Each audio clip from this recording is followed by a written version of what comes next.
안녕하세요. 예, 한 주 동안 평안하셨습니까?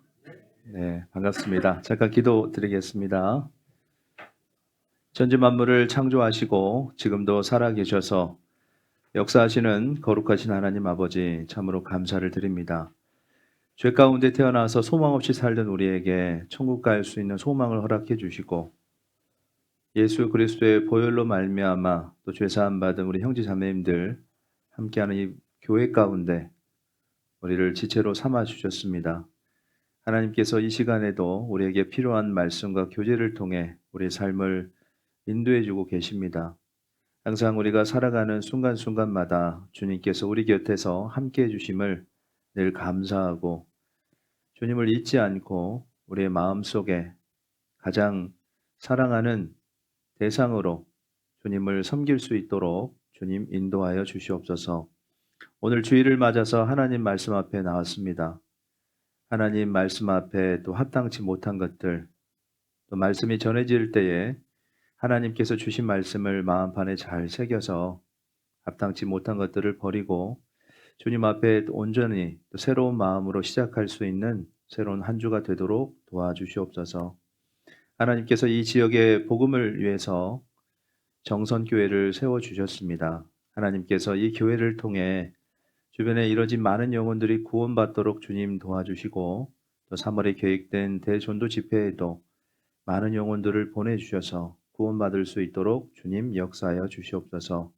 오늘 이 한 시간 오직 주 성령님께 부탁드립니다. 우리를 사랑하시는 주 예수님 이름으로 감사하며 기도드렸습니다.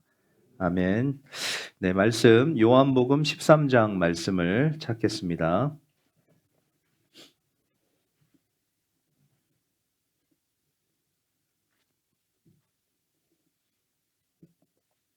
요한복음 13장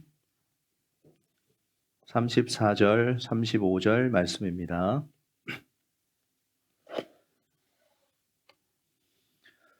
요한복음 13장 34절, 35절 짧은 말씀이니까요. 한 목소리로 함께 읽어보겠습니다. 새 계명을 너희에게 주노니 서로 사랑하라. 내가 너희를 사랑한 것 같이 너희도 서로 사랑하라. 너희가 서로 사랑하면 이로써 모든 사람이 너희가 내 제자인 줄 알리라. 네, 반갑습니다. 저는 소개받은 대로 포항교회에서 신앙생활하고 있는 서만석 형제입니다. 제가 이게 전도인 되고 나서 좋은 것 중에 하나가 이 전국에 계신 우리 성도님들 이렇게 뵐 수 있는 기회가 있다는 게 가장 좋은 점 같거든요. 제가 전도인 아니면 여기 올 수가 없잖아요. 이렇게 주일 아침에 우리 정성교회 형제 자매님들 얼굴 이렇게 뵙고 하나님 말씀 같이 나눌 수 있는 기회를 주셔서 너무 감사드립니다. 한 주 동안 평안하셨어요? 예. 제가 이렇게 지역교회 가보면 이 교회마다 표정이 있어요. 표정. 제가 이렇게 단상에 서면은 안 보일 것 같죠? 여기 계신 모든 형제자매의 표정이 한눈에 딱 들어옵니다. 어떤 교회는 이렇게 반갑게 이렇게 웃어주는 교회가 있어요. 처음 봤는데도. 그런데 어떤 교회는 그래 한번 해봐라 이런 교회가 있어요. 어떤 교회인지 아시겠죠? 예, 근엄한 교회 있잖아요. 근엄한 교회. 웃지도 않고 무표정으로 딱 이렇게 있으면 앞에서 말씀 전하려고 섰는데 되게 긴장이 됩니다. 저는 여기 혼자 있잖아요. 우리 형제 자매님들은 많이 앞에 계시고 그러면 누가 더 떨리겠어요? 당연히 혼자 있는 사람이 떨립니다. 그런데 이게 처음 봤어도 환하게 이렇게 웃어주시면 긴장이 풀리면서 하나님께 이렇게 말씀 앞에 준비했던 것들을 하나님께서 이렇게 또 마음껏 이렇게 전할 수 있도록 그렇게 기회를 주시는 것 같거든요. 물론 표정이 안 좋아서 말씀드리는 거 아니에요. 반갑게 맞으셔서 감사드리고요. 저하고는 인사 나눴으니까 우리 형제 자매님들하고 잠깐 인사를 하고 오늘 말씀 시작하겠습니다. 우리 형제 자매님들 얼굴 보시면서 형제 자매님은 저에게 소중한 분입니다. 이렇게 인사 한번 해보겠습니다. 얼굴 보시고 형제 자매님은 저에게 소중한 분입니다. 예. 아유, 분위기 좋네요. 제가 이렇게 교회 가서 설교할 때 인사할 때 이제 주로 하는 인사말이거든요. 제가 왜 이 인사말을 한지 아세요? 형제자매님들은 저에게 소중한 분입니다. 소중한 분인 거 다 알잖아요. 소중하냐고 물어보면 다 소중하다고 얘기하거든요. 근데 정작 소중하다고 말은 하는데 그분을 대하는 말투나 행동을 보면 그렇지 않을 때가 있습니다. 우리가 교회당에 올 때 마음속에 항상 기억하고 와야 될 것이 내가 지금 세상에서 가장 소중한 분들을 만나러 간다 이런 생각을 갖고 나오셔야 돼요. 그런 생각을 가지고 나오지 않으면 그날 내 기분에 따라서 말도 함부로 할 수 있고요. 그날 기분에 따라서 태도가 함부로 나올 수가 있습니다. 말로만 귀한 게 아니고 여기 계신 우리 형제 자매님들은 예수님의 생명하고 바꾸신 분들이잖아요. 예수님이 나만 위해서 죽으신 게 아니고 우리 옆에 계신 형제 자매님들을 위해서도 죽어주셨기 때문에 우리 옆에 계신 형제 자매님들은 예수님의 생명과 바꾸신 아주 귀한 분들입니다. 그래서 교회장 나오실 때 어떻게 하라고요? 내가 지금 세상에서 가장 소중한 분들을 만나러 간다 이런 생각을 가지고 나오셔야 정말 소중한 분들을 대하듯이 그렇게 대할 수 있다고 생각됩니다. 오늘은 그리스도인들에게 중요한 것 중에 사랑에 대해서 좀 생각을 해보려고 합니다. 우리가 신앙생활할 때 사랑에 대해서 크게 세 가지를 좀 생각해 봐야 되는데요. 첫 번째는 언제 주님의 사랑이 내 안에 시작되는가죠. 이게 뭘 얘기하죠? 구원받은 날을 생각합니다. 언제 주님의 사랑이 내 안에 시작됐어요? 우리가 주님을 만난 날이 있어요. 구원받은 날, 죄사함 받은 날이 있죠. 그러면 구원을 받고 끝나는 거 아니죠. 두 번째는 뭘까요? 주님께 받은 그 사랑이 내 안에서 점점 자라고 있는가를 확인해 보셔야 됩니다. 그냥 구원만 딱 받고 천국 가게 됐다 이것만 가지고 사는 게 아니고 주님께 받았던 그 사랑이 내 안에서 점점 시간이 가면서 자라야 됩니다. 그래서 사랑이 점점 커지면 어떻게 될까요? 그게 이렇게 흘러 넘쳐요. 흘러 넘쳐. 그래서 나를 만나는 사람들이 사랑을 느낄 수 있어야 됩니다. 그게 신앙이 자라는 것이고 사랑 안에서 행하는 것이죠. 오늘 제가 소식지를 이렇게 보니까 그때 말씀이 뭐예요? 예? 너희 모든 일을 사랑으로 행하라고 되어 있네요. 왜 모든 일에 사랑이 필요하죠? 사랑이 없으면 하나님 보실 때 외식이 될 수 있어요. 우리가 신앙생활하는 이유가 뭐예요? 주님을 사랑하기 때문에 그 사랑의 힘으로 우리가 신앙생활을 하는 거죠. 세 번째는 그 사랑이 지금 나를 어떻게 행동하게 만드는가 생각해 보셔야 됩니다. 주님께 그 사랑을 받고 사랑이 점점 자라고 그리고 주님께 받은 그 사랑이 지금 나를 어떻게 행동하게 만드는가. 이 신앙생활은 주님의 사랑에 붙들려야 신앙생활을 할 수 있죠. 신앙생활을 하면서 제일 힘들 때가 언제예요? 주님께 받은 사랑이 내 안에서 식어지고 주님을 위해서 뭔가는 하고 있는데 마음에 기쁘지 않고 교회 안에서 행하는 모든 일들은 다 주님하고 연결된 일인데 어느 순간부터 이게 나한테 너무 버겁고 율법처럼 느껴질 때가 있습니다. 그 왜 그런지 아세요? 주님을 사랑하는 마음이 식어져서 그런 거예요. 우리가 사랑하는 사람을 위해서 무언가를 할 때는 힘든지 모르고 합니다. 그렇죠? 우리 여기 형제 자매님들 결혼할 그쯤 딱 돼서 결혼을 딱 하잖아요. 그러면 집에 들어올 남편을 위해서 우리 아이들을 위해서 음식을 준비할 때 어떤 마음이에요? 아이고 이거 그만둬야 되겠다 이런 생각이에요? 지금 말고 지금은 그럴 수 있는데 지금 말고 옛날에 그 우리 연애할 때나 저 결혼 직전에 그때요. 그때 생각해 보면 요리하는 게 쉽지 않아요. 그런데 즐겁습니다. 왜 즐거워요? 내가 사랑하는 사람을 위해서 무언가를 준비하기 때문에 그렇습니다. 우리 아이들을 위해서 뭔가 준비할 때 마음이 기쁜 이유가 사랑하기 때문에 그래요. 우리가 주님을 사랑하면 신앙생활이 즐겁습니다. 그런데 그 사랑이 식어지게 되면 모든 일들이 어려워지는 거예요. 결국 신앙생활에서 사랑을 빼놓을 수가 없습니다. 그래서 여기 표대 말씀에도 너희 모든 일을 사랑으로 행하라고 한 거예요. 사랑이 없으면 할 수가 없기 때문에 그렇습니다. 구원받으면 우리 안에 성령께서 들어오시잖아요. 성령의 9가지 열매 아세요? 성령이 우리 안에 들어오시면 성령을 받은 사람이 맺는 9가지 열매가 있습니다. 그 중에 첫 번째 열매가 뭔지 아셔요? 모르면 사랑으로 찍으셔요. 오늘 주제가 사랑입니다. 첫 번째 열매가 사랑이에요. 성령을 받은 사람, 구원받은 사람은 하나님 자체가 사랑이시기 때문에 사랑이 우리 안에 들어오시는 거예요. 그러니까 구원을 받은 사람은 자연스럽게 주님을 사랑하게 돼 있고 사랑이 점점 좀 자라게 돼 있는 겁니다. 오늘 읽었던 요한복음 13장 34절 35절 말씀 제가 다시 천천히 읽어 올리겠습니다. 새 계명을 너희에게 주노니 서로 사랑하라. 내가 너희를 사랑한 것 같이 너희도 서로 사랑하라. 너희가 서로 사랑하면 이로써 모든 사람이 너희가 내 제자인 줄 알리라.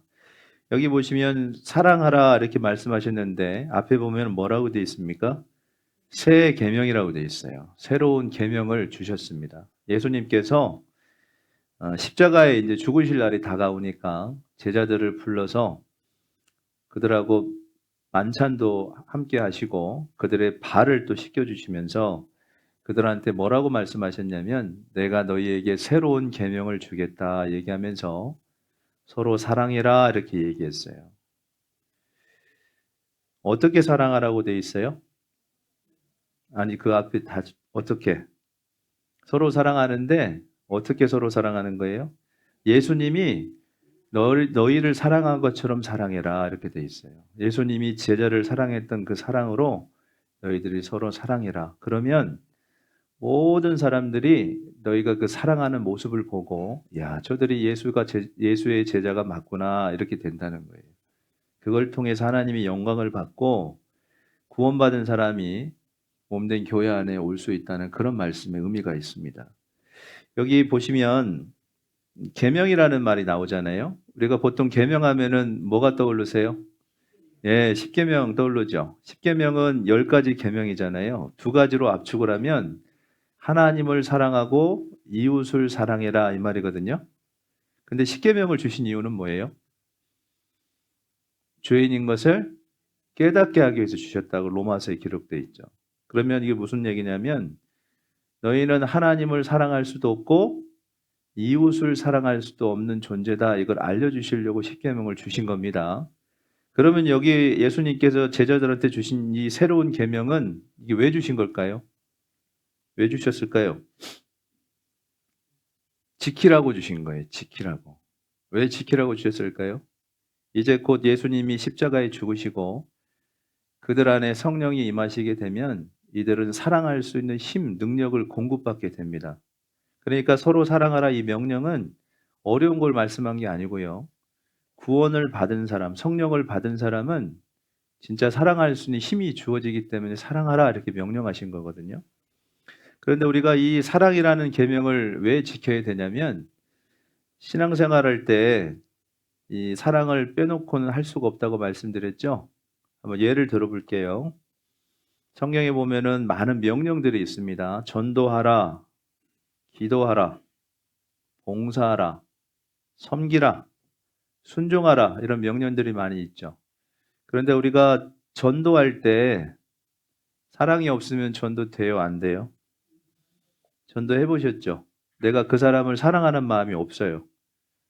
한두 번 권할 수는 있는데 그 사람을 끝까지 포기하지 않고 전도하는 것이 불가능합니다. 그래서 무엇이 필요해요? 전도할 때 그 영혼을 사랑하는 사랑이 있어야 됩니다. 기도할 때는요, 우리 형제자매님들 교제 때 이렇게 나오시면은 기도 부탁하잖아요. 노트에 적죠? 노트에 적어가지고 집에 가서 기도하세요, 안 하세요? 예, 하시는 분 훌륭하신 분입니다. 대부분 이렇게 노트에 적어서 집에 가서 펼쳐놓고 그 형제자매를 생각하고 기도를 보통 하잖아요. 근데 대부분은 앞에서 적는데 잊어버리는 경우가 있어요. 근데 정말 형제자매를 사랑하면요, 그 기도 부탁을 노트에 적지 않습니다. 어디에 적는지 아세요? 어디에다가? 어떻게 잘하세요, 이렇게? 형제자매님을 사랑하면 그 마음에 적어요, 마음에. 마음에 적는 사람은 아침에 세수를 하다가도 그 형제자매가 생각이 납니다. 길을 가다가도 생각이 나요. 밥을 먹다가도 문득 그분이 기도 부탁했던 게 생각이 납니다. 저희 교회에도 최근에 이제 암 환자들이 많이 생기셨거든요. 주님 안에서 열심히 봉사하셨던 분들인데 이제 나이가 드시니까 이제 암이 온 거예요. 개인적으로 봤을 때는 정말 큰일이지 않습니까? 1년 동안 병원에 가서 이렇게 항암 치료를 받고 이렇게 완치된 자매님도 계시는데 한번 항암 치료를 이렇게 받고 오시잖아요. 그러면 아무것도 못 먹습니다. 이 속에서 받지를 않아요. 그러면 맛있는 걸 먹을 때 누가 생각날까요? 누가 생각나요? 예. 그 아픈 분 생각날까요? 생각 안 날까요? 생각이 납니다. 나는 이렇게 그냥 아무 음식이나 먹고 싶은 대로 편하게 먹는데 저분은 이 시간에 아무것도 못 먹고 있지 않나 이런 생각이 들잖아요. 그 왜 그런 생각 들어요? 예, 사랑하니까 그런 겁니다. 내가 교회 안에서 신앙생활 하는데 형제자매들이 아무도 생각이 안 나고 그냥 나 힘든 것만 생각한다 그런 분은 일단 내 안에 사랑이 없다는 확실한 증거예요. 사랑이 있는 사람은 반드시 형제자매를 생각하게 되어 있습니다. 그래서 길을 가다가도 하나님, 정말 그분이 지금 병 때문에 힘들어하고 계시는데 하나님께서 이 영혼을 좀 붙들어 주시고 좀 고쳐 주십시오. 이런 마음들이 올라오겠죠. 그렇게 기도를 하게 되는 겁니다. 사랑이 없으면 기도 돼요, 안 돼요? 기도 안 됩니다. 사랑 없으면. 봉사할 때는요. 봉사할 때 사랑 없으면 할 수 있어요, 못 해요? 예, 몸은 와서 여기서 뭘 열심히 하는데 마음이 기쁘지가 않아요. 봉사를 억지로 하는 경우가 있어요. 억지로. 그냥 임원이니까 누가 또 지켜보니까. 그렇게 해서 돼요, 안 돼요? 봉사를 왜 하시는 거예요? 내가 사랑하는 주님의 일이기 때문에 하는 겁니다. 내가 사랑하는 형제 자매를 위해서 하는 거예요. 그리고 말씀에 순종할 때도 이 사랑이 없으면 순종이 안 되죠. 내가 하나님 말씀을 배우고 순종해야 된다는 걸 아는데 순종이 안 되는 이유가 왜 그래요? 주님을 사랑하는 마음이 예전 같지 않아서 그런 거예요. 예전에는 주님이 말씀하시면 예, 알겠습니다. 이렇게 대답했던 사람인데 시간이 가면서 그 사랑이 식어지게 되면 주님이 말씀하실 때 잠깐만요. 이렇게 이런 대답이 나오죠. 그리고 이렇게 생각을 하게 돼 있어요. 주님을 사랑하는 사람은 생각하지 않습니다. 왜 그런지 아세요? 내가 사랑하는 사람을 위해서 무언가 할 준비가 돼 있어요. 준비가. 준비가 돼 있기 때문에 주님이 말씀하시면 즉각적인 반응이 되는데 준비가 안 된 사람은 어떤 얘기를 딱 주님이 부탁했을 때 고민이 되기 시작하는 거예요. 그 이유가 사랑이 식어져서 그런 겁니다. 제가 말씀드렸죠? 전도할 때, 기도할 때, 봉사할 때, 말씀에 순종할 때도 뭐가 있어야 돼요? 예, 사랑이 있어야 되는 겁니다. 어떤 분이 최근에 나온 스마트폰을 샀어요. 근데 이 스마트폰 보니까 안에 배터리가 없어요. 이거 써요, 못 써요? 못 쓰죠? 자매님들이 집에 최신식 냉장고를 집에 이제 사드렸습니다. 그런데 집에 전기가 안 들어와요. 그 냉장고 써요, 못 써요? 못 쓰죠? 여기 멋진 그리스도인이 서 있습니다.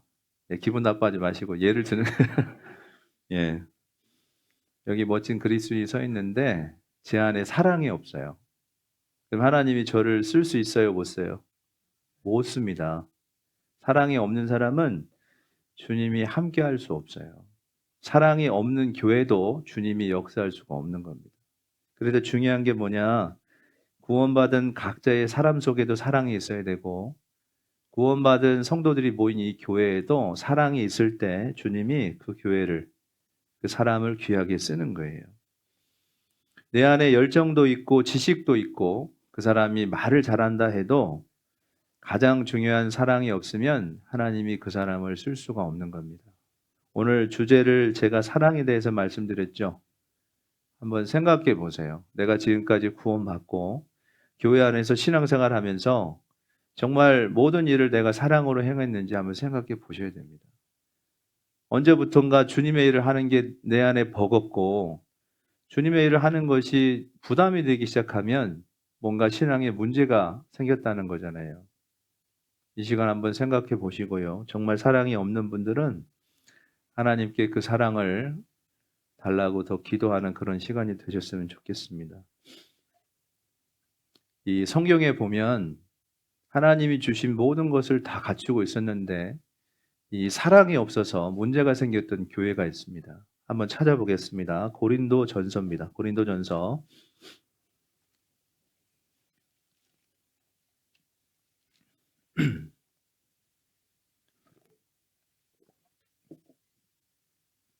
고린도전서 1장 5절 말씀입니다. 고린도전서 1장 5절. 네, 찾으셨으면 같이 읽어보겠습니다. 이는 너희가 그의 안에서 모든 일, 곧 모든 구변과 모든 지식에 풍족함으로. 이 고린도 교회 성도들은 여기 기록된 대로 구변이 뭐죠? 말을 잘했어요. 뒤에 보시면 모든 지식에 풍족하다. 무슨 뜻이죠? 아는 게 많았어요. 이 고린도 교회는 헬라 철학의 영향을 받아가지고 아는 것도 많고 말도 되게 잘했어요. 아는 게 많고 말을 잘하면은 그거 복음 전할 때 정말 중요한 요소 중에 하나잖아요. 하나님이 주신 걸 지금 갖춘 겁니다. 또 이 고린도 교회는 무엇을 가지고 있었냐? 7절을 보겠습니다. 너희가 모든 은사에 부족함이 없이 이렇게 돼 있죠.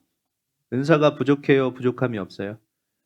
은사가 부족함이 없던 교회가 고린도 교회였습니다. 은사는 뭐죠? 하나님이 주신 영적인 선물을 많이 가지고 있었던 교회가 고린도 교회였어요. 다시 한번 정리하면 고린도 교회는 성도들이 말도 잘하고 아는 것도 많고 또 뭐도 있었어요? 은사도 많았어요. 그러면 이 하나님이 주신 걸 다 갖고 있었기 때문에 하나님이 귀하게 쓰실 교회가 돼야 되는데 우리가 생각하는 고린도 교회는 어떤 이미지가 있어요? 좋은 이미지가 있어요? 나쁜 이미지예요? 좋은 이미지가 아닙니다. 이 고린도 교회는 말썽이 많고 시끄러웠던 교회였고요. 분쟁이 있었던 교회로 기록되어 있어요. 11절 같이 읽어보죠. 11절. 네 형제들아 1장 11절입니다. 네 형제들아 글로의 집 편으로서 너희에게 대한 말이 내게 들리니 곧 너희 가운데 분쟁이 있다는 것이라. 글로의 집안 사람을 통해서 고린도 교회 성도들의 소식을 이렇게 들었는데 사도 바울이 들었는데 무슨 소식이 들렸어요? 너희 가운데 분쟁이 있다, 싸운다는 소리를 들은 거예요. 이 고린도 교회는 사도 바울께서 복음을 전해서 그 전해들은 복음을 듣고 구원받은 성도들이 모여서 만들어진 게 고린도 교회입니다.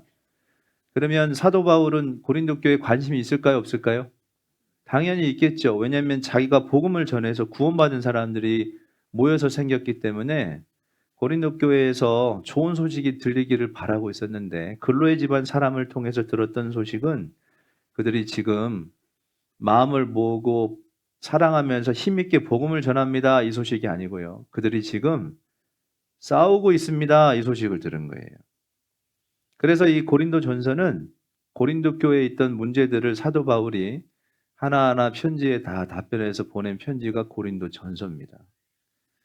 이 고린도 교회는 여러 가지 문제가 있었는데 첫 번째 문제는 12절 보겠습니다. 같이 읽어보시죠. 이는 다름 아니라 너희가 각각 이르되 나는 바울에게, 나는 아볼로에게, 나는 게바에게, 나는 그리스도에게 속한 자라 하는 것이니. 우리가 잘 아는 것처럼 이 고린도 교회는 교회가 이렇게 하나가 되지 않고요. 교회가 네 개로 이렇게 나눠졌습니다. 네 개로. 어떤 사람은 바울을 따르는 사람이 있었고요. 어떤 사람은 아볼로를 따르는 사람이 있었고, 어떤 사람은 게바, 베드로를 따르는 사람이 있었고, 어떤 사람은 나는 그리스도에게 속해 있다. 교회가 4개로 나눠졌죠. 교회가 왜 이렇게 파당을 짓습니까? 하나가 되지 못하고. 교회가 이렇게 왜 나눠져요? 제가 지금부터 질문 드리면 사랑이 없어서요. 이렇게 대답하면 맞습니다. 다시 질문 드릴게요. 왜 교회가 하나 되지 못하고 4개로 나눠지는 거예요? 맞아요. 사랑이 없으면 교회가 하나가 될 수가 없어요. 잘 한번 생각해 볼게요. 이 파당을 짓는 이유는 첫 번째 이유가 뭐냐면 저 사람은 나하고 함께 할 수가 없어 이런 생각이 들 때 생기는 거죠. 나는 저 사람하고 교제 안 할 거야. 나는 저 사람하고 인사도 하기 싫어. 이런 마음이 마음에 딱 들어올 때 자연스럽게 교회가 나눠집니다. 그때부터 어떤 생각이 드냐? 나하고 맞는 사람끼리, 마음에 드는 사람끼리, 비슷한 사람들끼리 모이다 보면 자연스럽게 교회가 나눠지게 되는 거예요. 내가 교회를 나눌 의도가 없었는데도 불구하고 나하고 맞는 사람하고만 자꾸 교제를 하기 시작하면 교회가 자연스럽게 무리가 지어지는 겁니다. 우리가 교회 안에서 짓는 죄 중에 우리가 쉽게 짓는 죄 중에 판단이라는 죄가 있죠. 판단. 우리 형제 자매님들 판단해 보셨어요? 안 해보셨어요? 해보셨죠? 형제 자매도 판단하고 말씀 전하는 사람도 판단할 수 있고요. 교회를 판단하는 경우도 있잖아요. 그런데 이 판단이라는 죄가 왜 이렇게 쉽게 짓냐면 내 마음속에서 아무도 모르게 일어나기 때문에 쉽게 짓습니다. 그래서 오늘 이 시간에 이 판단이라는 죄가요, 얼마나 무서운지 제가 설명드릴게요. 이 판단이라는 죄는 결론부터 말씀드리면 복음을 막는 죄예요. 무슨 죄요? 복음을 막는 죄입니다. 하나님이 보실 때 가장 큰 죄가 뭔지 아세요? 복음을 회방하고 복음을 막는 죄예요. 그런데 판단이라는 죄가 복음을 막는 죄라니까요. 왜 그런지 아세요? 내가 누군가를 이렇게 판단하죠? 그러면 하나님이 어떻게 하라고 그랬어요? 너는 그 사람 판단할 위치나 되냐? 하나님이 이렇게 말씀하셨잖아요. 하나님이 그 사람을 판단하기 전에 너를 먼저 살펴라. 그리고 너의 잘못된 부분을, 그런 마음을 갖는 것에 대해서 하나님 앞에 자백하라고 말씀하셨잖아요. 우리가 살다 보면 누군가 판단할 수 있는 마음이 들어올 수 있습니다.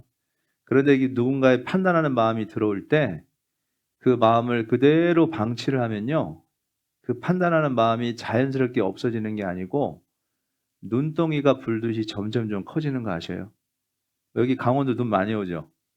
처음에 눈덩이를 이렇게 해가지고요, 경사진 곳에다 눈덩이 굴리면 어떻게 될까요? 점점 빨라지면서 눈덩이가 점점 커지죠? 판단이라는 죄를 마음에 품고 있으면 눈덩이가 불듯이 그렇게 점점 커집니다. 처음에는 옆에 있는 이 사람만 판단했어요. 그런데 시간이 가니까 저 뒷사람도 판단하고 저기 있는 사람도 판단합니다. 근데 시간이 갔는데 계속 하나님께 자백하지 않고 그 상태로 그대로 있으면 나중에 어떻게 되는지 아세요? 교회를 판단하고 나중에는 하나님까지 판단하는 사람이 됩니다. 내가 누군가를 판단하게 되면은 그 사람하고 교제하고 싶어요? 안 하고 싶어요? 안 하고 싶죠. 그 사람을 미워하게 됩니다. 그러니까 판단이라는 죄는 그 사람을 미워하는 죄로 발전하는 거예요. 미워하면 교제 안 하고 싶죠. 그러니까 나하고 맞는 사람끼리 교제하다 보니까 어떻게 되죠? 교회가 나눠져요. 교회가 나눠지면은 말씀 전하면 성령이 역사해요, 안 해요? 역사 안 하죠. 그럼 복음을 막는 죄예요, 아니에요? 복음을 막는 죄가 됩니다. 보세요. 내가 누군가를 판단하면 미워하는 마음이 생기고, 미워하면 교제 안 하고 싶고, 교제 안 하면 나눠지고, 나눠지면 성령이 역사 안 하고, 그러면 구원받은 사람이 태어날 수가 없어요. 우리가 복음을 열심히 전하는 것도 정말 중요한데, 교회 안에 있는 성도님들이 먼저는 판단하는 마음을 버려야 됩니다. 그리고 교회 안에서 사랑으로 하나가 될 때 하나님이 그곳에다가 새로운 영혼들을 계속 보내주는 거예요. 우리 형제자매님들께서 하나님이라고 하면 어떤 교회에다가 성도님 보내겠어요? 새로운 영혼들을. 사랑이 막 넘치는 교회에다 보내겠어요? 아니면 보내놓으면 그냥 바로 그냥 세상으로 떨어지게 만드는 그 교회에다 보내겠어요? 괜한 질문했죠, 제가? 당연히 사랑이 넘치는 교회에다가 새로운 사람을 보내죠. 세상에서 상처받고 세상에 좀 삐뚤어진 마음 가져도 어떤 사람이라도 그 교회에다 보내놓으면 사랑 있는 사람들이 그 사랑으로 그걸 다 녹여가지고 그 사람을 딱 받아들여서 뿌리를 깊게 내릴 수 있는 그 교회에다가 하나님이 영혼을 보내지 않겠습니까? 보내놓으면은 그냥 그 꼴을 못 봐가지고 그냥 세상으로 떨어뜨리는 그런 교회는 하나님이 영혼을 안 보내요. 그래서 중요한 게 뭐예요?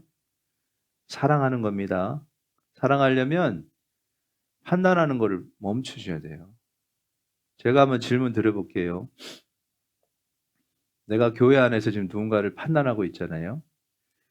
내가 그 사람을 얼마나 안다고 판단할 수 있을까요? 그 사람 인생을 내가 다 알아요? 그 사람 24시간을 내가 다 봤습니까? 고작 내가 아는 것은 교회에서 보는 몇 시간 가지고 판단하는 거잖아요. 우리는 판단할 수 있는 위치에 있는 사람들이 아닙니다.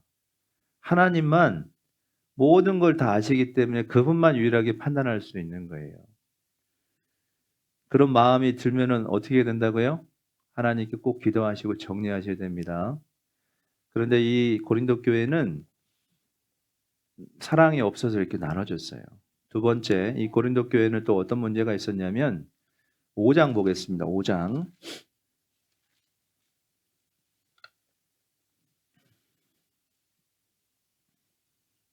5장 1절. 이 고린도 교회의 두 번째 문제는 이 교회 안에 성적으로 부도덕한 일이 있었다는 거예요. 5장 1절 제가 읽어 올리겠습니다. 너희 중에 심지어 음행이 있다함을 들으니 이런 음행은 이방인 중에라도 없는 것이라 누가 그 아비의 아내를 취하였다 하는도다. 무슨 얘기냐면 이 고린도 교회 안에 이방인도 짓지 않는 음행이 있었는데요. 어떤 음행이냐? 아비의 아내를 취했다는 거예요. 계모를 자기 아내를 취하는 일이 있었다는 거예요. 이거는 사도 바울이 이걸 듣고 깜짝 놀래가지고요. 뭐라고 얘기하냐면 심지어 이렇게 얘기해요. 심지어 이거 어떨 때 써요? 있을 수 없는 일이 생길 때 심지어 어떻게 이런 일이 있냐 이런 얘기 하잖아요. 이 고린도 교회에 이방인도 짓지 않는 그런 음행이 있었다는 겁니다. 교회 안에 이런 음행이 들어오면은 어떻게 해야 돼요? 어떻게 해야 돼요? 놔둬야 돼요? 아니 말이 안 되는데 만약에 그런 일이 있으면 놔둬야 돼요? 어떻게 해야 돼요? 찾아가야 됩니다. 찾아가서 그런 죄를 범하고 있는 형제 자매에게 형제에게 가서 그런 일을 범하면 안 된다고 권면해야 돼요. 권면하고 책망해야 됩니다. 그런데 이 고린도 교회는 그런 사람이 없었던 것 같아요. 사랑의 반대말이 뭐예요? 안사랑? 무관심이에요. 무관심. 방관. 저 사람이 죄를 짓든 말든 내가 짓는 거 아니잖아. 이런 생각은 정말 안 좋은 생각이죠. 교회 안에서 누군가 음행을 짓고 있는데 뭐 내가 괜히 가서 얘기했다가 나한테 해코지하면 어떻게 해. 이런 생각 갖는 거 좋은 생각 나쁜 생각? 그 안 좋은 생각입니다. 교회 안에 잘못된 일을 범하면 그분을 위해서 충분히 기도하고 찾아가서요. 권면하고 책망을 해야 되는 거예요. 우리가 보통 이 판단하고 정죄라는 말하고 권면하고 책망이라는 말이 언뜻 보면 비슷하잖아요. 다른 사람의 잘못을 얘기하는 거니까. 근데 이 판단하고 정죄하고 권면하고 책망은 좀 다릅니다. 어떻게 다른지 아세요? 판단하고 정죄는 그 사람이 그냥 꼴 보기 싫어가지고 막 가서 막 얘기하는 거예요. 근데 권면하고 책망은요. 그 사람을 정말 사랑하는데 그 사람이 죄를 품고 있잖아요. 그 사람을 위해서 충분히 기도하고 가서 제발 그 죄를 버리라고 권면하고 책망하는 것은 잘못을 지적하는 건 같지만 그 사람을 정말 사랑해서 하는 행동입니다. 근데 이 고린도 교회는 그런 사람이 없었던 것 같아요. 왜 고린도 교회에 이런 성적으로 부도덕한 음행이 있습니까? 왜 그래요? 벌써 또 잊어버리셨어요? 사랑이 없어서 그런 거예요. 사랑이 없어서. 또 고린도 교회 문제는 6장 가보겠습니다. 6장.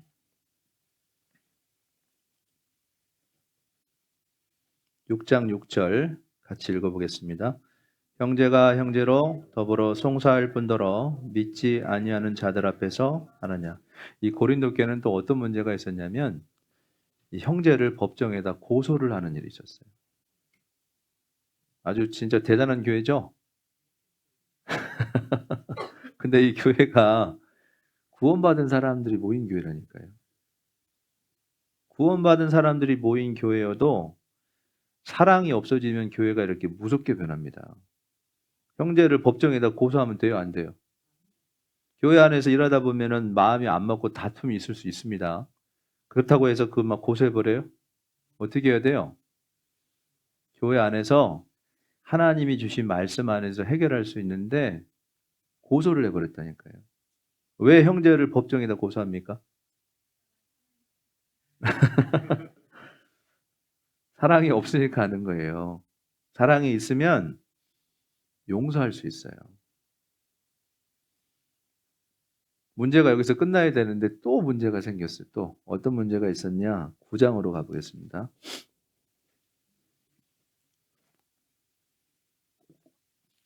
9장 1절, 2절. 이 9장에는 어떤 내용이 있냐면 자신들한테 복음을 전해줬던 사도 바울을 사도로 인정을 안 하는 그런 또 무서운 죄를 또 저질렀어요. 고린도전서 9장 1절, 2절 제가 천천히 읽어 올리겠습니다. 내가 자유자가 아니냐, 사도가 아니냐, 예수 우리 주를 보지 못하였느냐, 주 안에서 행한 나의 일이 너희가 아니냐. 같이 읽어보겠습니다. 다른 사람들에게는 내가 사도가 아닐지라도 너희에게는 사도니 나의 사도됨을 주 안에서 인친 것이 너희라 그랬어요. 이 사도 바울이 자기를 사도로 인정을 안 하니까 마음이 답답했겠죠. 그래서 사도가 뭐라고 얘기하냐면 사도 바울이 2절에 다른 사람들에게는 내가 사도가 아닐지 모른다. 그렇지만 너희들한테는 내가 사도가 확실하다. 그 증거가 뭔지 아냐? 내가 전한 복음을 듣고 너희들이 구원받았지 않느냐. 그게 내가 너희들의 사도란 증거다. 이렇게 얘기하고 있는 거예요. 이 고린도 교회는 사도 바울이 복음을 전해줘서 그걸 듣고 구원을 받았으니 고마워해야 되잖아요. 그럼 당연히 사도로 여기고 말씀을 듣는 게 맞잖아요. 근데 왜 사도로 안 여겼을까요? 네? 네, 맞아요. 그 사랑이 없어서. 근데 이 사도 바울이 그 말에 능하지 못했다고 하잖아요. 자기 스타일이 아닌 거예요. 고린도 교회는 말 잘했어요, 못했어요? 말도 잘하고, 아는 것도 많고, 은사도 많으니까. 그러니까 자기 스타일이 아니잖아요. 아예 저 사람은 내 스타일 아니구만. 나는 아볼로 저 사람이 내 스타일이구만. 아볼로 따라간단 말이에요. 베드로 같이 막 담대하게 말하는 그런 사람이도 맞으면 그런 사람 따라가고. 이 교회가 문제 있어요, 없어요? 문제 있죠? 근데 우리 교회에도 그런 일이 있습니다. 우리 교회도 물론 모든 사람이 다 그렇지는 않은데 이제 말씀 전하는 목회자가 마음에 안 들잖아요. 그러면 아이 그냥 5년만 참아야 되겠다 이런 분이 있어요. 여기는 안 계시나 보네요. 아, 저 목사님 내 스타일 아닌데. 그런 생각을 갖는 것 자체가 사랑이 없는 거예요. 하나님께서는 그 교회에 맞는 사람을 보내셔요. 그때그때 배워야 될 거 필요한 사람을 보내서 훈련을 시키지 않습니까? 그러면 말씀 전하는 사람도 사람이기 때문에 전도인도 사람이잖아요. 부족한 거 있잖아요. 단점이 있단 말이에요. 그러면 마음에 안 든다고 그냥 안 도와주는 게 맞아요? 아니면 기도하면서 돕는 게 맞아요? 기도하고 도와야 됩니다. 그게 사랑이라니까요. 그런데 고린도 교회는 그렇게 했어요? 안 했어요? 안 했잖아요. 왜 자신들한테 복음을 전해준 사도 바울을 왜 사도로 인정을 안 했습니까? 왜 그래요?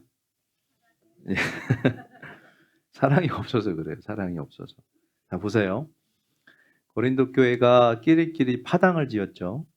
교회 안에 음행이 있었죠. 형제를 법정에다 고소했죠. 자기들한테 복음을 전해준 사도 바울을 사도로 인정을 안 했죠.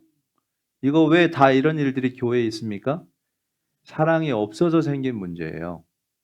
제가 왜 이 말씀을 드리냐면 사랑이 없는 교회는 언제라도 이런 모습이 될 수 있어요. 한번 예를 들어볼게요. 정성교회가 1년 뒤에 만약에 이런 교회로 변했다고 생각해 보세요. 끔찍하죠? 교회당 왔더니 어떤 형제가 막 법정에다 누구 또 고소했대 막 이런 소문 들리고 왔더니 막 끼리끼리 어울려갖고 막 나눠서 앉고 있고 밥 먹을 때도 끼리끼리 밥 먹고 교회 안에서 막 한쪽에서 죄를 범하고 있고 앞에서 말씀 전하는 사람들한테 막 삿대질하고 있어요. 이러면 교회 돼요, 안 돼요? 이런 교회는 끔찍하잖아요. 이런 교회는 원하는 사람이 없어요. 그런데 이런 교회가 특별한 교회가 이렇게 되는 게 아니고요. 사랑이 없는 교회는 언제라도 이런 교회가 될 수 있습니다. 그래서 이 고린도 교회를 사도 바울이 뭐라고 평가를 했냐면 고린도전서 3장을 보겠습니다. 고린도전서 3장 3절 말씀입니다. 고린도전서 3장 3절 같이 읽어보겠습니다. 너희가 아직도 육신에 속한 자로다. 너희 가운데 시기와 분쟁이 있으니 어찌 육신에 속하여 사람을 따라 행함이 아니래요. 여기 보시면 너희가 아직도 육신에 속한 자다 이렇게 얘기하고 있죠. 육신에 속한 자, 이 헬라어로 사르키코이라고 되어 있습니다. 이 사르키코이라는 말은 성령은 있지만 육신에 매어 사는 사람 이런 뜻이에요. 성령이 있으니까 구원 받은 사람이에요? 구원 안 받은 사람이에요? 구원은 받았는데 성령은 이 안에 있는데 성령에 이끌려 사는 게 아니고 육신에 매어 사는 사람을 육신에 속한 자, 사르키코이라고 얘기합니다.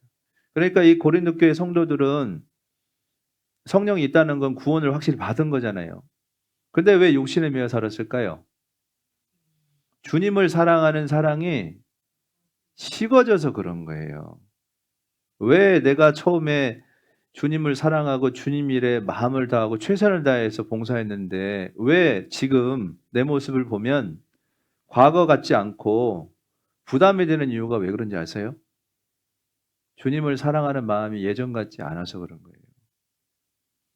주님을 사랑하는 사랑이 식어지게 되면 그 사람은 육신에 속한 자가 될 수 있습니다. 성령은 받았지만 육신대로 살게 되는 거예요. 요즘에 교회 안에 유행하는 말이 뭐냐면 구원받은 세상 사람입니다. 구원받은 세상 사람. 구원받은 세상 사람 들어보셨어요? 어떤 사람일까요? 구원받은 세상 사람. 입으로는 구원받았다고 말하는데 사는 거는 세상 사람하고 똑같은 사람. 그 사람이 사르키코이고 그 사람이 육신에 속한 자예요. 왜 구원받은 세상 사람이 돼요? 구원받았으면 구원받은 사람처럼 살아야 되는데 사랑이 식어져서 그런 겁니다. 이 처음에 살펴본 대로 고린도 교회는 말도 잘하고 지식도 많고 은사도 많았던 교회고 부족함이 없는 교회인데 이 교회 안에 정말 중요한 거 한 가지가 빠져 있었는데 그게 뭐였어요? 예, 사랑이 없던 교회였어요. 사랑이 없는 교회. 이 교회에서만 이 문제가 아니고요. 오늘날 잘 보시면 가정에서도 사회에서도 교회에서도 어떤 문제가 생길 때 왜 문제가 저렇게 생겼지 자세히 살펴보면 그 뿌리에 가보면 뭐가 없냐면 사랑이 없어서 생긴 문제죠. 가정에서 왜 문제가 생기죠? 사랑이 없어서 생긴 문제예요. 사회에서 왜 서로 막 싸웁니까? 그것도 사랑이 없어서 그런 거예요. 교회 안에서도 왜 이렇게 분쟁이 있어요? 그것도 사랑이 없어서 생긴 문제죠. 구원받은 사람들이 모인 교회 안에 사랑이 없다는 것은 정말 이건 심각한 문제죠. 아유, 우리 교회는 사랑이 없어 말하기 전에 먼저 확인할 게 뭐예요? 내가 사랑에 있는가 내 자신을 먼저 살펴보셔야 됩니다. 사랑이 없기 때문에 서로 미워하고 사랑이 없기 때문에 서로 시기하고 질투하는 거죠. 어떤 자매님께서 이제 곧 봄 되잖아요. 자매님들은 봄이 되면 옷차림이 좀 화사하게 바뀌잖아요. 이 자매님이 자기 딸하고 봄에 화장도 예쁘게 하고 옷도 예쁜 옷을 입고 교회당에 이렇게 오셨습니다. 그러면 자매님들은 어떤 기대하고 오세요? 누가 나한테 예쁘다 이런 얘기 하기를 좀 바라는 마음이 솔직히 좀 있잖아요. 둘이 왔는데 그 엄마 자매님한테는 누구도 칭찬을 한마디도 안 하고 옆에 그 딸 자매님한테는 딸이 너무 이쁘다고 막 칭찬을 막 하는 거예요. 엄마 자매님이 그 딸 보면서 시기하고 질투해요, 안 해요? 오늘부터 이 딸을 그냥 가만히 안 둬야 되겠다, 막 이런 생각해요, 안 해요? 우리 어머니들 한번 얘기해 보세요. 나한테는 이쁘다는 얘기 한마디도 안 했는데 우리 딸이 칭찬받으면 내 마음 좋아요, 안 좋아요? 왜 좋아요? 예, 나한테는 칭찬 안 했어도 내가 사랑하는 대상이 누군가 칭찬을 받으면 내 마음도 기쁜 거예요. 시기 나고 질투 나는 게 아닙니다. 우리 형제자매들 봤을 때 막 시기 나고 질투가 난다는 것은 지금 내가 그분을 사랑하지 않기 때문에 그런 거예요. 사랑이 없기 때문에 서로 다투고 싸우는 거고, 사랑이 없기 때문에 동역자가 아니라 경쟁 상대로 생각되는 거예요. 우리 옆에 계신 형제자매들 한번 봐보세요. 경쟁 상대입니까? 동역자입니까?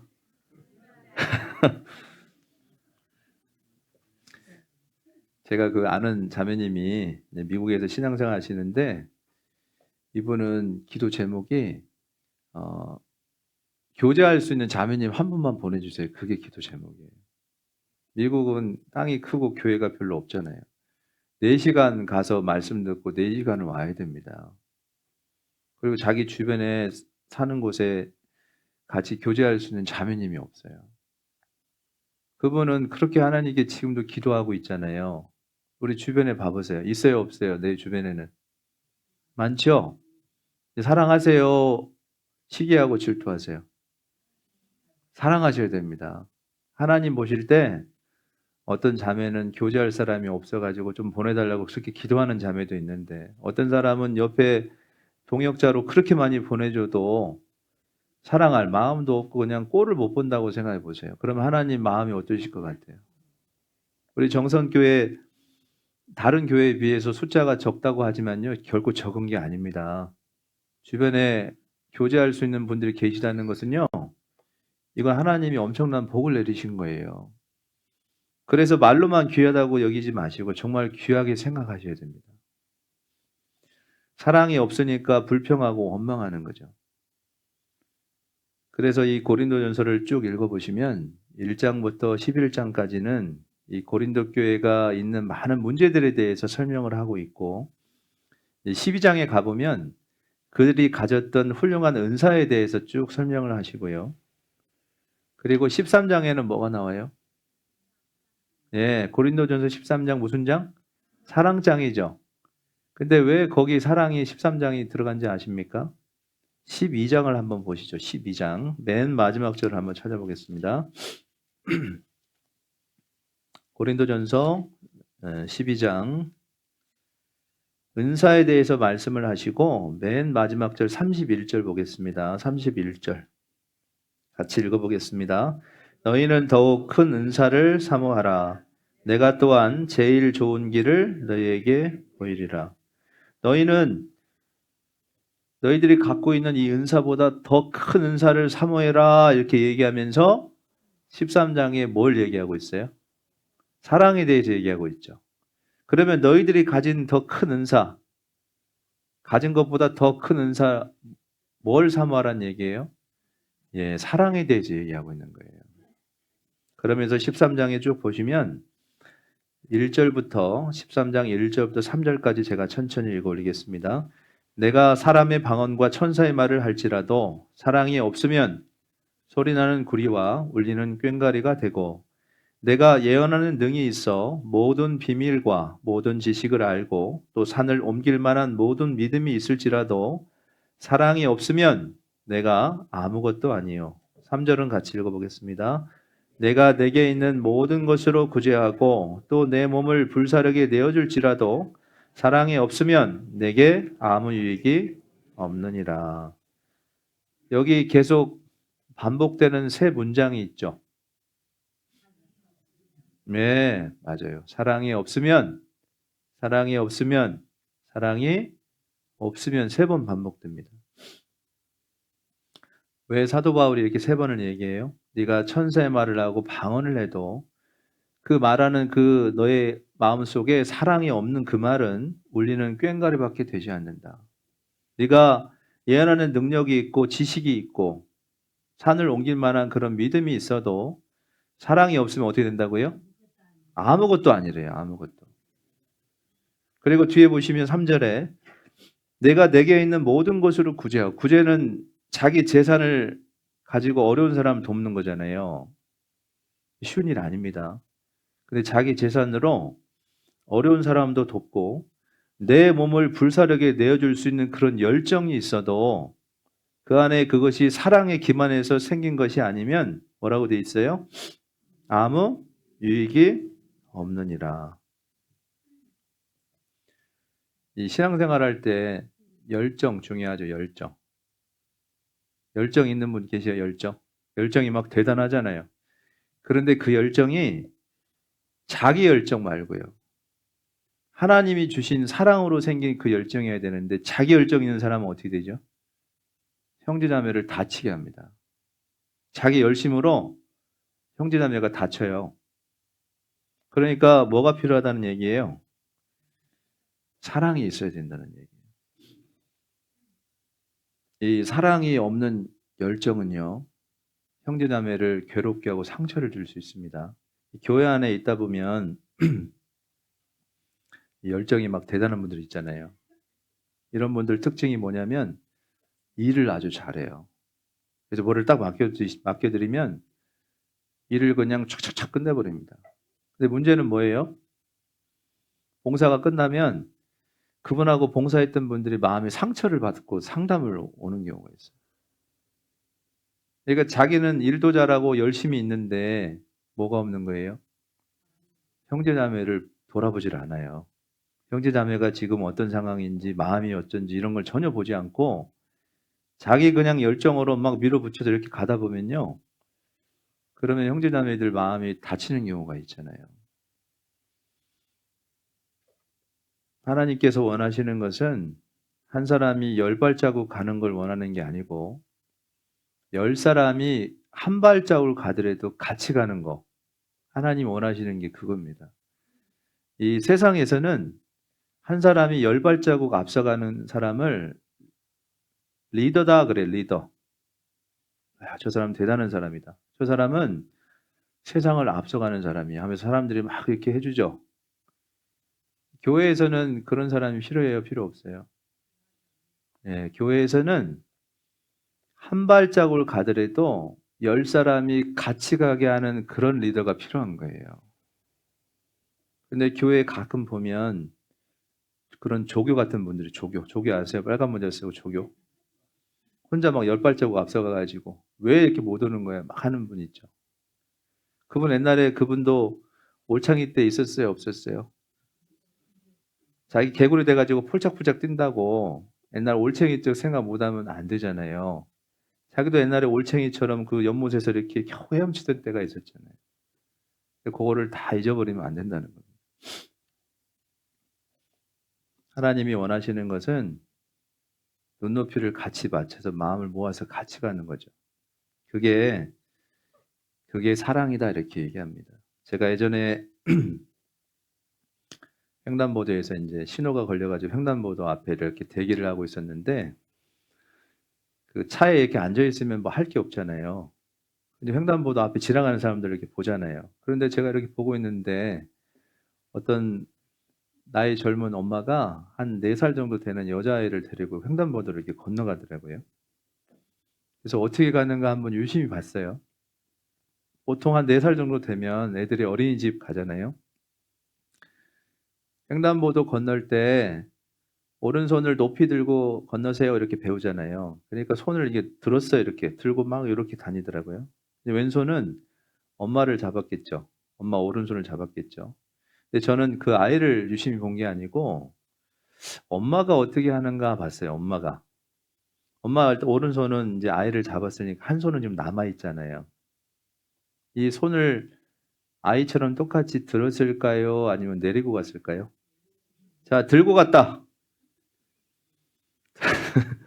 자, 내리고 갔다. 내리고 갔어요? 들고 갔어요. 들고. 엄마가 왜 손을 들고 갔을까요? 아이, 내리고 갔으면 제가 이런 얘기 뭐더러 하겠어요. 안 그래요? 당연히. 근데 엄마가 손을 들고 가더라고요. 엄마가 그 횡단보도 건널 때 손 내리고 가도 된다는 거 모릅니까? 손 내리고 가도 누가 뭘 할 사람 아무도 없어요. 근데 왜 손을 들어요? 수고스럽게. 그것도 있는데 자기 딸이 이제 어린이집에서 손을 들고 가라고 배웠잖아요. 엄마는 손 내리고 가도 되는 거 알지만 수고스럽지만 같이 손을 들어주는 겁니다. 이게 뭐예요? 수고스러움을 돕는 사랑이에요. 내가 안 해도 되지만 일부러 고생을 하는 거예요. 근데 요즘 엄마들은 어떻게 하는지 아세요? 야, 손 내려도 돼. 이렇게 가르친다니까요. 애들의 순수함을 벌써부터 파괴시키고 그래. 야, 그 손 안 내려도 된다. 이렇게 가르치면 안 된다는 거예요. 무슨 얘기냐면 교회 안에서 형제 자매님들이 각각 신앙이 다 다릅니다. 거기 눈높이에 맞춰서 마음을 모아서 같이 가는 게 정말 중요하고 그것이 하나님이 원하시는 사랑을 가진 사람이다. 이렇게 말씀드릴 수 있어요. 제가 예전에 지금은 이제 청년의 담당이 아닌데 이제 포항교회에서 청년의 담당을 한 7년 정도 했습니다. 근데 그때 이제 청년들 그 교회 임원 있잖아요. 청년회장 이런 임원 말고 청년회 안에 이제 그 부서의 뭐 부서장부터 해서 쭉 이제 자체적으로 세우는데 구원받으신 지 얼마 안 된 형제님 한 분이 형제자매를 대하는 마음이 너무 특별한 거예요. 너무 형제자매를 귀하게 여기고 자기를 항상 낮추는 그런 분이 계셨어요.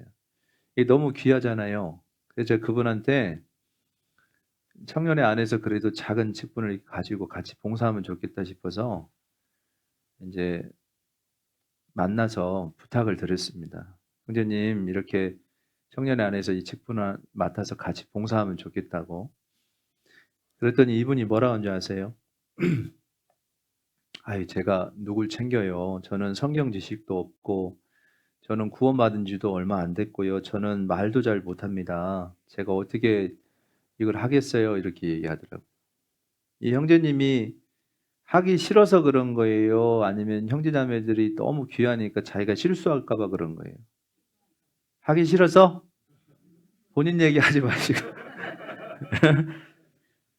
하기 싫은 게 아니고 자기가 너무 부족하기 때문에 형제 자매님들한테 혹시라도 피해를 줄까 봐 그런 생각이 더 큰 거예요, 마음에. 귀하잖아요. 제가 그런 마음으로 못 하겠다고 하는데 하지 마세요 이렇게 할 수가 없잖아요. 제가 그때 말씀을 찾아줬습니다. 한번 찾아보겠습니다. 로마서 12장 로마서 12장 15절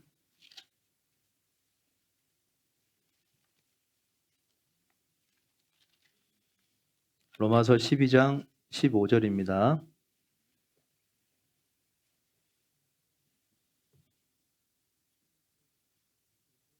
같이 읽어보겠습니다.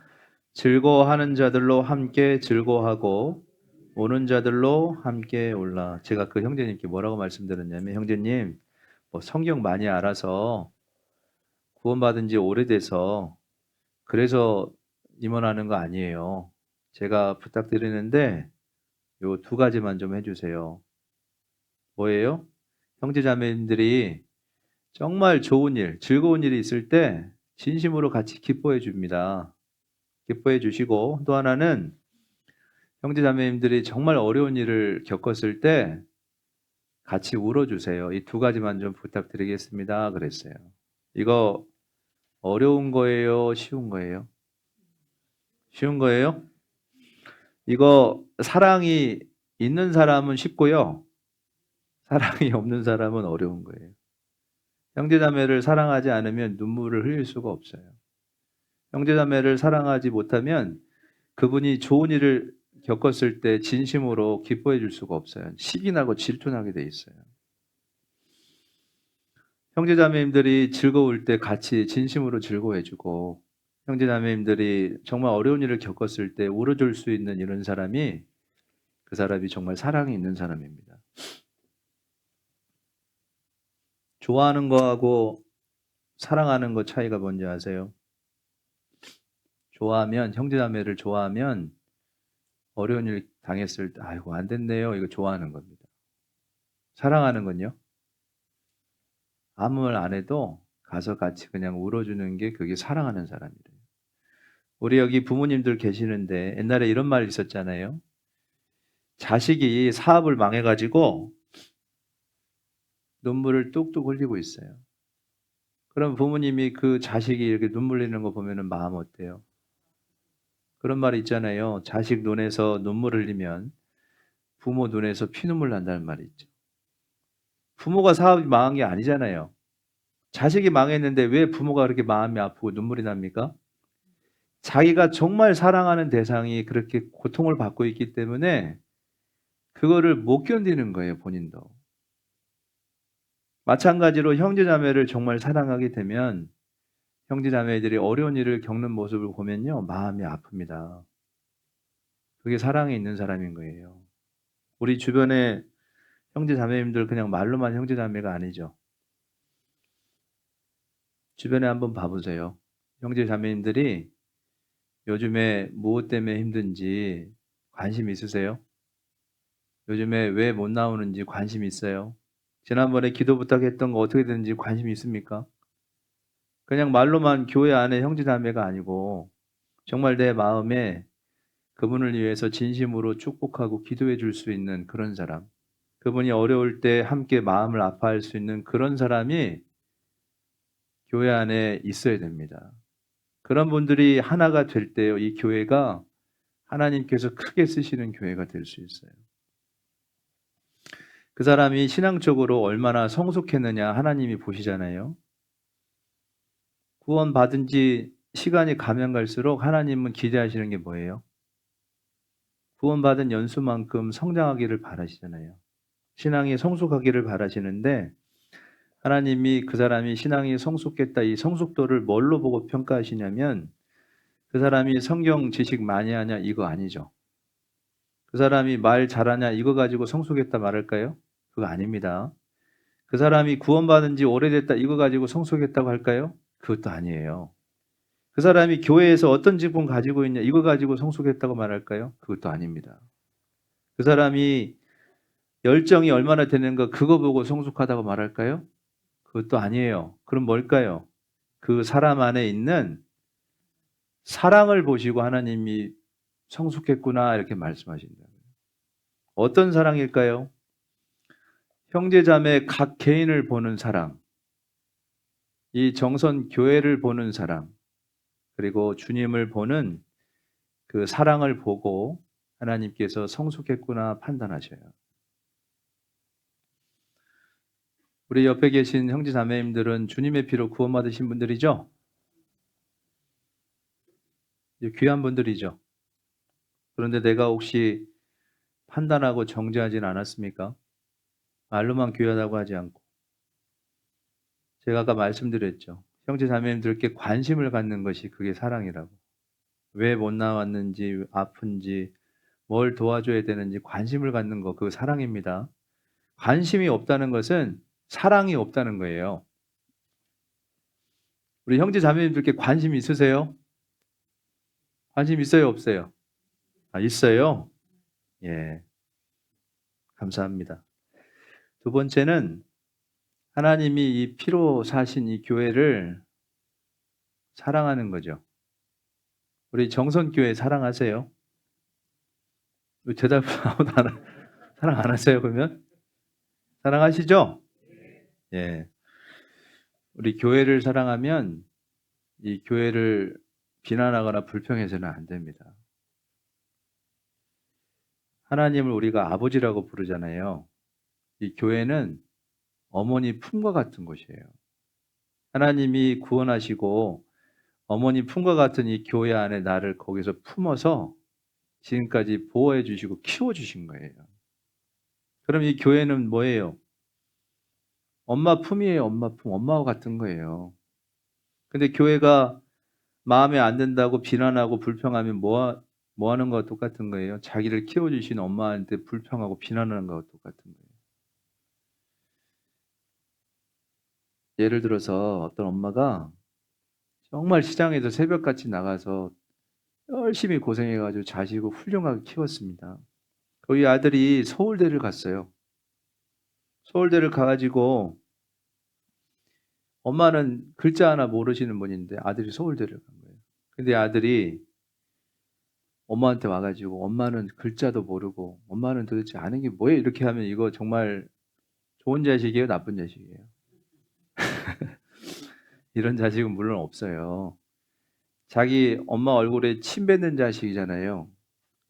자기를 키워준 교회를 비난하고 불평하는 것은 자기 엄마 얼굴에 침 뱉는 거하고 똑같은 겁니다. 교회가 부족할 수 있어요. 내하고 생각이 안 맞을 수도 있고 마음에 불평이 올라올 수도 있어요. 그렇지만 잘 생각해 보세요. 이 강원도 정선 이 땅에 만약에 교회 없으면 우리가 지금 이 시간에 어디서 모이겠어요?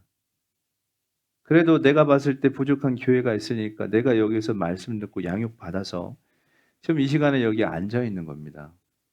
여기 혼자 구원받고 혼자 지금까지 신앙생활 혼자 해서 여기까지 오신 분 계세요? 안 계세요? 모두가 다 누군가의 도움을 받고 기도와 사랑 속에서 지금까지 자라서 여기 계신 거지 않습니까? 교회를 사랑하는 마음이 있어야 됩니다. 우리 정선교회 관심 있으세요?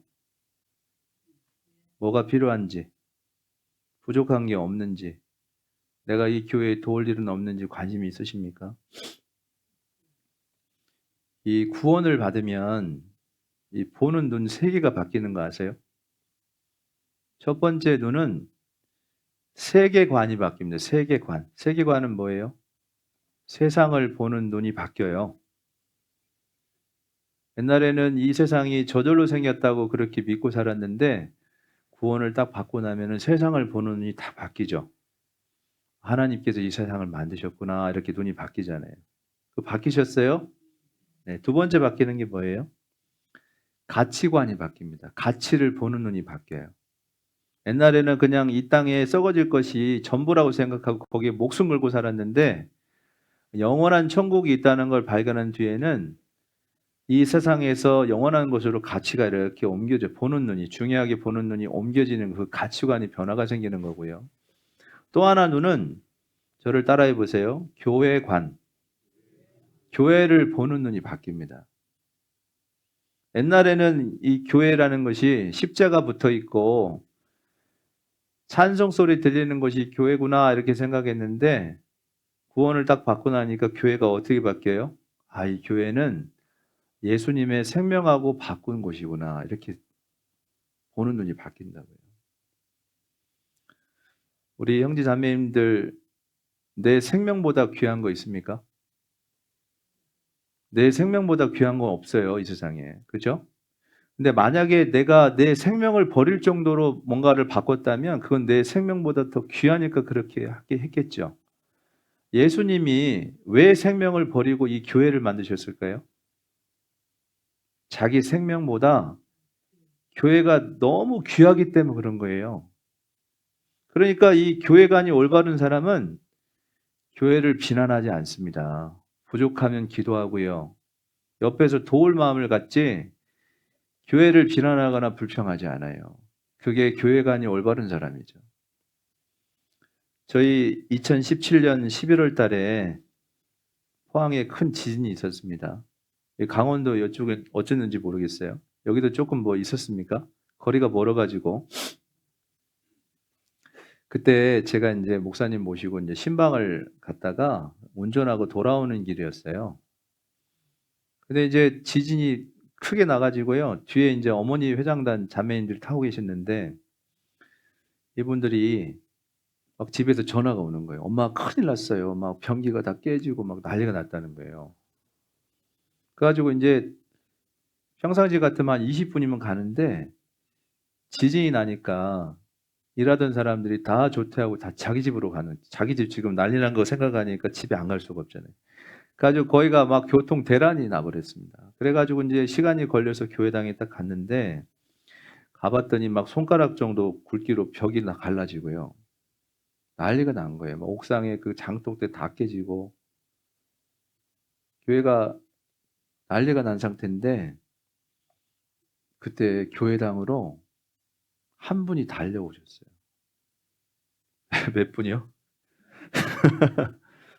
물론 그분만 교회 사랑한다 이렇게 단정 지을 수는 없는데 그분이 교회당으로 와가지고요. 저한테 뭐라고 했냐면 목사님 교회 괜찮냐고 물어보시더라고요. 다 자기 집으로 달려갈 때 그분은 자기 집 없을까요? 그분은 자기 집 지금 걱정 안 되겠습니까? 왜 교회로 왔을까요, 그분이? 예.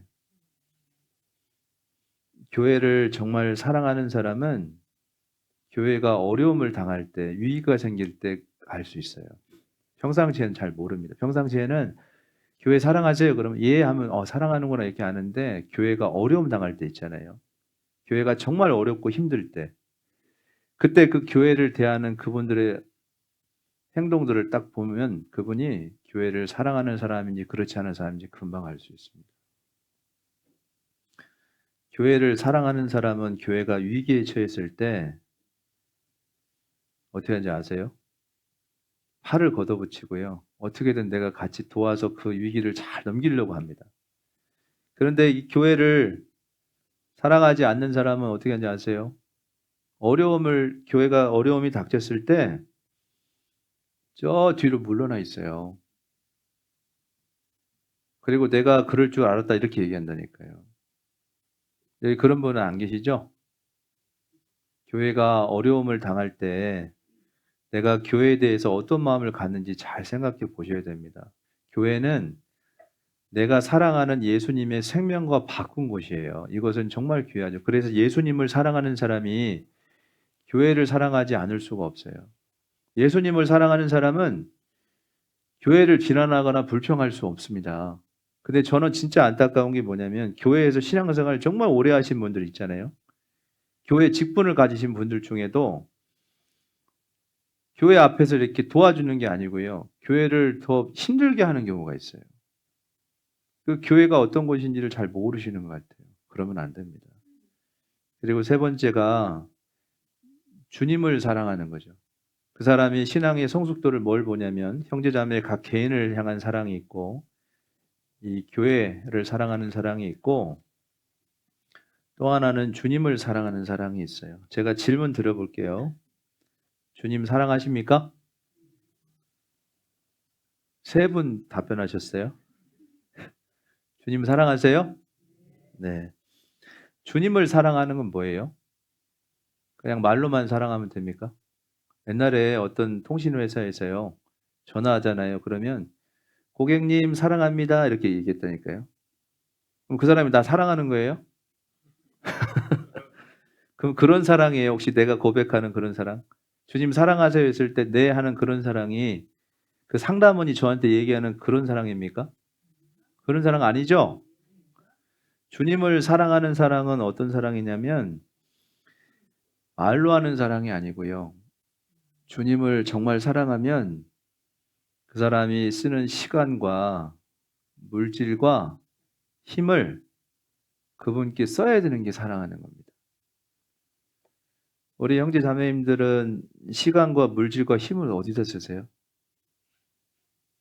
내가 사랑하는 것에 쓰게 돼 있어요. 내가 얻고자 하는 것에다가 시간도 쓰고 물질도 쓰고 힘도 거기다 쓰겠죠. 입으로는 주님 사랑합니다 이렇게 얘기하는데 시간을 주님께 쓰지 않고 물질도 주님께 쓰지 않고 내 힘도 주님께 쓰지 않으면서 내 입으로 그냥 사랑합니다 말하는 것은 그거는 주님이 인정하지 않습니다. 그런 말 들어보셨어요? 바람이 어디로 가는지 알아보려면 깃털을 날려라 그랬죠. 깃털을 이렇게 쑥 날리면은 바람이 깃털이 이리로 날아가면 바람이 어디로 가는 거예요? 이쪽으로 가는 건 알잖아요. 그 사람의 마음이 어디로 가는지 알아보려면 그 사람이 돈을 어디다 쓰는지를 보면 알 수 있다, 이런 말이 있어요. 내 마음이 지금 어디 있는지 알아보려면 지금 내가 물질을 어디다 쓰고 있는지를 보면 알 수 있습니다. 그래서 시간과 물질과 힘을 쓰는 그것이 내가 정말 사랑하는 대상인 거예요. 우리 형제 자매님들은 주님 사랑하신다고 하셨는데 시간과 물질과 힘을 주님을 위해 쓰십니까? 대답을 아무도 안 하시네. 자신이 없으시죠? 주님을 사랑한다는 것은 내 시간과 물질과 힘을 그분을 위해서 써야 된다는 게 그게 사랑하는 겁니다. 이 세 가지를 통해서 하나님이 뭐라고 말씀하시냐면 그래 네가 참 성숙했구나 이렇게 말씀하십니다. 앞으로는 이 교회 안에서 절대 누구를 비난하거나 교회를 비난하는 쪽에 서시면 안 됩니다. 왜냐하면 이 교회는 주님이 역사하시고 주님의 생명과 바꾼 곳이기 때문에 그렇습니다. 자, 여기 저를 한번 따라해 보세요. 하나님은 하나님을 사랑하는 자에게 영혼을 맡기신다. 하나님이 어떤 사람한테 영혼을 맡기실까요? 하나님을 사랑하는 걸 확인하고 영혼을 맡기십니다. 요거 한번 잠깐 찾아볼게요. 요한복음을 찾아보겠습니다.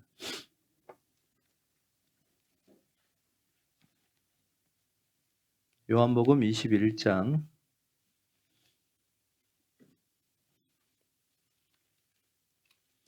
요한복음 21장 15절입니다.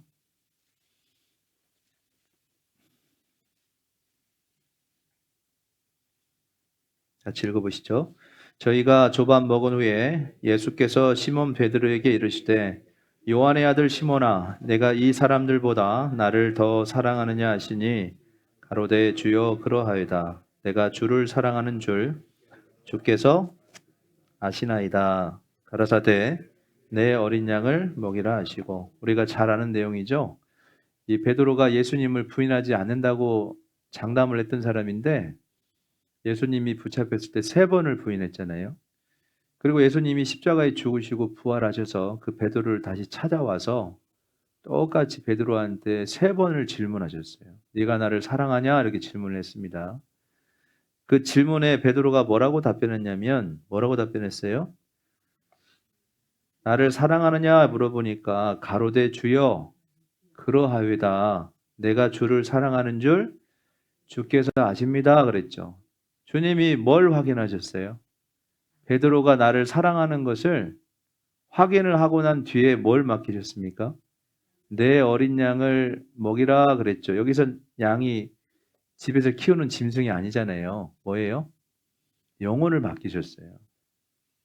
구원받지 않은 영혼도 맡기시고 구원받은 영혼도 베드로한테 맡기셨는데 이 베드로는 주님을 사랑했기 때문에 하나님이 베드로한테 영혼을 맡기신 거죠. 내가 전도하려고 하는데 전도할 사람도 없고 하나님이 나한테 안 붙여줘요. 교회 안에서 형제자매를 하나님이 나한테 맡기질 않아요. 왜 그런 것 같아요?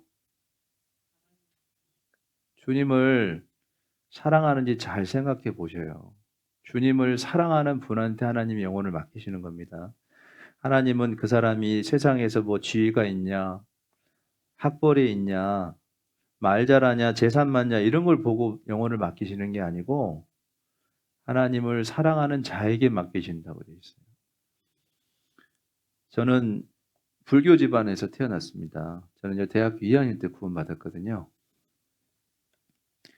불교 집안에서 태어나니까 어릴 때부터 제 어머니가 뭐라고 하셨냐면 야 너는 외할머니가 절에서 공을 들여가지고 너 엄마가 임신해가지고 낳았으니까 너는 교회 가면 큰일 난다 이렇게 어릴 때부터 그렇게 배웠어요. 그래서 저도 교회가 되게 나쁜 이미지로만 이렇게 머릿속에 기억이 있습니다. 그래가지고 그러고 있다가 저희 고모가 먼저 구원을 받으시고요. 저를 대학교 2학년 때 이제 전도를 하셨어요. 처음에는 말씀을 좋은 마음으로 안 들었습니다. 이걸 지금 따져가지고 다시는 나 전도 못하게 하려고 따지려고 들었어요. 그러다 이렇게 계속 집중해서 듣다 보니까 이제 성경이 믿어지잖아요. 그리고 제 말씀 듣고는 막 너무 두렵고 무서워서 그날 저녁에 하나님께 정말 기도하고 그 다음날 말씀 듣고 구원을 받으니까 누가 생각났을까요? 예, 어머니가 생각이 났어요. 평생 그렇게 고생하고 사셨는데 죽어서 저렇게 무서운 곳에 간다고 생각하니까 이 마음이 견디지를 못하잖아요. 저희 어머니한테 전화해가지고 어머니 말씀 들어야 됩니다 이렇게 얘기했더니 저희 어머니가 아유 그러냐 이렇게 한 게 아니고요. 욕을 했어요. 욕을. 그렇게 가지 말라고 했더니 거기 따라갔냐고 하면서 막 욕을 하시더라고요. 포기 못 하잖아요. 그렇게 해서 전도를 계속 하면서 교회를 나갔는데 저희 어머니가 수요일 날 이렇게 말씀 들으러 가면요. 귀신같이 딱 압니다. 그러니까 7시 딱 되면 전화해가지고 어디 가냐 딱 물어봐요. 뭐 몰라서 물어보는 게 아닙니다. 다 알고 물어보는 거잖아요. 그럼 교회 가는데 하면 막 또 욕을 하시고 막 핍박을 그렇게 하셨거든요. 그래가지고 1년 동안은 교제를 즐겁게 다니다가 어느 순간부터 교제에서 조금씩 멀어지기 시작했어요, 제가. 전화도 안 받고 이렇게 멀어지면 어떻게 해요? 형제자매님들이? 집에 오잖아요. 제가 그때 대학생이었습니다. 자취하고 있었는데 제가 연락이 안 되니까 저희 집 앞에 와가지고요. 몇 시간을 기다렸어요. 수업 끝나고 갔더니 저희 집 앞에 이제 형제들이 딱 서 있었어요. 그러면 보통 같으면 미안하잖아요. 몇 시간을 기다렸는지 모르니까. 그래서 아이고 여기서 이렇게 오래 기다렸냐고 이제 집으로 데려가는 게 정상인데 교제에서 멀어진 사람은 그렇게 안 되죠. 형제자매들이 부담스럽고 싫어져요. 내가 죄를 품고 있으면. 그냥 제가 본체만 채하고 제 집으로 그냥 들어가 버렸습니다. 그러면 그 앞에서 기다렸던 분들은 기분 좋을까요? 안 좋을까요? 어떻게 하실 것 같아요? 우리 형제자매님들 같으면. 내가 지금 여기서 몇 시간 기다렸는데 나한테 이렇게 다시는 내가 안 온다 하고 그냥 안 오실 분 계시죠, 여기? 안 그래요? 근데 그분들이 저희 집에 따라서 들어왔습니다. 그래가지고 저를 막 달랬어요. 그래가지고 제 손을 잡고 교회당에 데려가서 제가 지금 여기 있는 거예요. 제가 뭐 잘나서 여기 있는 게 아니고 그 주님을 사랑하는 분한테 저 같은 사람을 맡긴 거예요. 삐딱하잖아요. 그 형제님들은 정말 주님을 사랑하는 분들이었어요. 그러니까 저 같은 사람도 이렇게 맡기지 않습니까? 저도 교회 안에서 그렇게 사랑을 받고 지금까지 이렇게 자라왔습니다. 하나님이 어떤 사람한테 영혼 맡겨요? 네, 주님을 사랑하는 사람입니다. 내가 어떤 영혼을 전도하고 싶은 마음도 있고 형제자매 영혼도 내가 정말 이 베드로처럼 하나님께서 나에게 맡겨주시길 바라는 분들이라고 하면 하나님을 사랑하는 마음을 항상 생각해 보셔야 됩니다. 그리고 저를 따라해 보세요. 형제자매를 사랑하는 것이 하나님을 사랑하는 것이다. 요한 1서를 한번 찾아보겠습니다.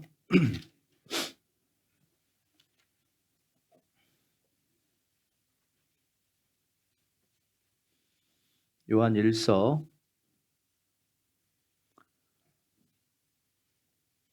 4장 20절, 21절입니다. 요한 1서 4장 20절, 21절.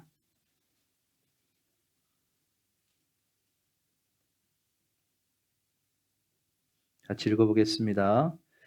누구든지 하나님을 사랑하노라 하고 그 형제를 미워하면 이는 거짓말하는 자니 보는 바 그 형제를 사랑치 아니하는 자가 보지 못하는 바 하나님을 사랑할 수가 없느니라. 우리가 이 계명을 주께 받았나니 하나님을 사랑하는 자는 또한 그 형제를 사랑할지니라. 이 되게 긴 말씀을 읽었는데 무슨 얘기냐면 하나님 사랑합니다 이렇게 말하면서 형제를 미워하잖아요. 그러면 그 내가 사랑했다는 말이 하나님 앞에 거짓말이 된다는 얘기예요. 그러면서 하나님 뭐라고 말씀하셔요? 형제, 눈에 보이는 형제 자매도 사랑하지 못하면서 네가 어떻게 눈에 보이지 않는 나를 사랑한다고 할 수 있느냐? 하나님을 사랑하는 사람은 형제자매를 먼저 사랑해야 된다 이 뜻이죠. 내 눈에 보이는 형제자매를 사랑하지도 못하면서 눈에 안 보이는 하나님 사랑한다 이렇게 말하는 게 말이 돼요, 안 돼요? 말이 안 된다는 얘기예요. 그러니까 하나님을 정말 사랑하려면 눈에 보이는 형제자매를 먼저 사랑해라 이런 뜻입니다. 교회가 세상보다 잘해야 될 게 있어요. 다른 건 다 뒤쳐져도 되는데 세상한테 절대로 뺏겨서는 안 되게 뭔지 아세요? 세상한테 유행도 지고 세상의 지식도 우리가 못 따라가지만 사랑하는 것은 세상한테 절대로 져서는 안 됩니다. 근데 요즘에 교회의 사랑이 식어지면서 세상보다 교회가 더 못한 경우도 있어요. 세상에서 상처받는 사람들이 교회 안에서 그 예수님의 사랑과 형제자매의 사랑을 먹고 마음이 회복이 돼야 되는데 교회가 세상보다 더 사랑이 없으면요. 사람들이 이 교회 안에 머물 이유가 없는 거예요. 형제자매 사랑하세요? 형제자매 얼굴을 한번 봐보세요. 자, 따라하세요. 사랑하는 사람은 계산기를 두드리지 않는다. 무슨 얘기인지 아세요? 사랑하는 사람 계산기 두드려요? 안 두드려요? 지난번에 내가 밥 샀으니까 이번에 저 형제가 밥 사겠지 이런 생각. 지난번에 구원생일에 내가 케이크 보냈으니까 이번에 당연히 주겠지 이런 생각. 나쁜 생각, 좋은 생각? 이게 나쁜 생각입니다. 사랑하는 사람은 뭐라고요? 계산 안 합니다. 그냥 주는 거예요. 왜 줘요? 내가 주면 그걸로 끝나는 게 아니고 그 사랑을 먹은 형제 자매들이 다시 교회 누군가한테 사랑을 또 베풀게 돼 있어요. 그게 하나님 사랑입니다. 어떤 아들이 엄마한테 엄마 나 용돈이 떨어졌어요. 10만 원만 주세요 하고 갔어요. 엄마한테. 엄마가 장롱에서 장부를 딱 꺼내더니 거기다가 10만 원 딱 적으면서 야 네가 지금까지 가져간 돈이 1억 8,720만 원이다. 이렇게 얘기하는 엄마 있어요? 없어요? 그런 엄마는 없어요. 왜 장부에다 안 적습니까? 내가 없어서 못 주지 있으면 더 주고 싶은 게 자식이잖아요. 사랑하는 대장한테는 장부에 적지 않는다니까요. 우리 형제 자매들한테 하는 것이 하나님께 하는 거라고 제가 말씀드렸죠. 형제 자매님들을 정말 사랑하는 사람은 계산기 누르지 않습니다. 하나님이 나중에 뭐라고 말씀하시죠? 마지막으로 이 말씀 읽고 마칠게요. 히브리서 6장을 찾아보시죠.